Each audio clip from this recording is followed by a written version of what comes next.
Why are there Soviet tanks here in Afghanistan? You might look at these tanks and think that they were from the British or the Americans, but these tanks are much older. And they have an interesting story.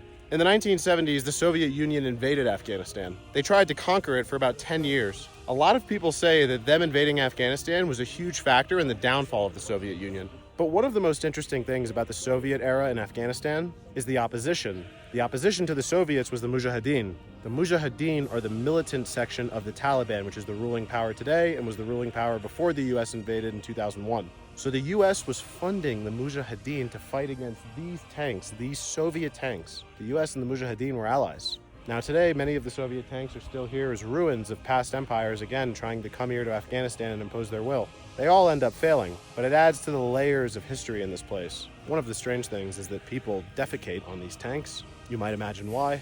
So they're good to look at, but not to stay next to for too long. Follow to watch more of my strange adventures around the world.